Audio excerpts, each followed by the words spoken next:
Et salut à tous, je vous retrouve pour une nouvelle vidéo au Futuroscope. Oui, j'ai trahi Disney, mais voilà. Ah, pour l'instant c'est super joli, je vais vous faire vivre.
Je suis triste. Il m'a brisé le cœur. Ouais. Alors je vous ai pas repris face caméra, je suis en plein soleil. Mais voilà, je voulais juste vous dire, en fait il est à peu près 17 h là. Et franchement, cette journée est dingue. Déjà il n'y a personne dans le parc. Voilà. Max on a attendu 15 minutes ou un truc comme ça, genre, et encore. Genre en fait quand on attend 15 minutes, c'est parce que comme c'est beaucoup de trucs un peu, vous savez, simulateurs, etc. Ben, il faut le temps que ça dure en fait. Donc ben, quand tu arrives et qu'ils viennent de lancer une séance, bon ben t'attends 10-15 minutes. Mais ou sinon, bref, il n'y a personne. Là, il pleuvait un peu, beaucoup. Donc on allait se réfugier à un endroit où, bref, il y a des toboggans, des petits trucs assez sympas pour les enfants. Et là, on a trouvé des jeux PS4, PS5, je vous ai montré un peu tout ça, je vous l'ai filmé. Et il s'avère que tout est gratuit. Voilà, juste pour vous dire. Tout ce qui est jeu PS4, donc on a joué à FIFA gratuitement, on a joué à un simulateur de conduite gratuitement. Bon après il y a d'autres jeux d'arcade payants, mais bon c'est 1 € la partie, donc je trouve ça pas très cher, notamment comparé à Disney. Regardez, c'est trop joli, j'adore, franchement je m'attendais à quelque chose, j'avoue j'étais trop excitée de venir au Futuroscope, mais je suis trop contente.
retrouve plus la conclusion de la vidéo. Du coup, c'est la Brenda du montage qui en plus est malade.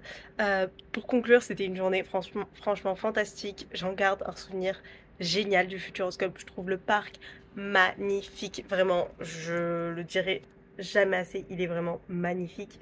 Il y a vraiment plein d'endroits de verdure, etc. Il y a tout l'espace avec les petits jeux qui franchement sont géniaux, où en gros tu rentres tout seul, etc. C'est toi-même en gros qui fait le manège. Je pense que s'il y a beaucoup de monde, ça peut être vite le bordel. Bon, là il y avait personne hein, quand on y allait, donc bon, c'était assez simple. Franchement, c'était trop bien. Vraiment gros plus pour Objectif Mars qui à l'époque donc tournait encore. Voilà, si vous ne le savez pas, il y a eu un accident d'Objectif Mars et du coup je crois que maintenant elle ne tourne plus les, les trains, les wagons ne tournent plus sur eux-mêmes. Chasseur de tornades qui est vraiment genre fantastique. Allez, j'avoue que le petit bémol du Futuroscope, c'est que certaines des attractions en, vous savez, en 4D là, qui bougent, etc., sont vieillissantes, très vieillissantes. Personnellement, quand on y allait, j'avais déjà mal à la nuque et il y a certaines attractions que je me suis dit pourquoi je les ai fait.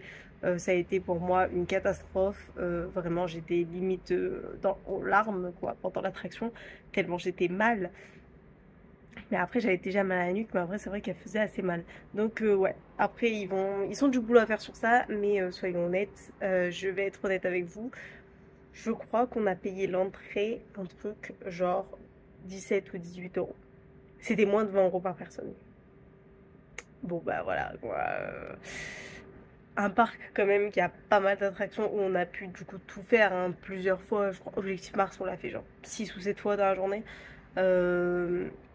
Bon, bah pour moins d'une vingtaine d'euros, moins de 20 euros, bon bah voilà, il n'y a pas trop, il y a pas trop parlé, sachant qu'en plus le spectacle du soir était vachement cool. Je me suis rendu compte, je vous ai mis quand même une séquence assez longue, j'ai coupé, ça rend pas bien de ouf sur mon téléphone, mais là, aussi on a mangé du coup dans un des restaurants. C'est vrai que le souci c'est que le soir il n'y avait pas trop de choix pour manger, mais en même temps je me dis peut-être qu'il n'y avait pas trop de choix parce que il y avait vraiment très peu de monde dans le parc et que du coup ben il n'y avait pas de choix parce que du coup ils ont fermé certains points de restauration, je me dis peut-être. Du coup ça fait qu'on n'avait pas trop le choix, mais où on a mangé c'était super bon en tout cas. Moi genre j'avais pris un risotto avec du poisson.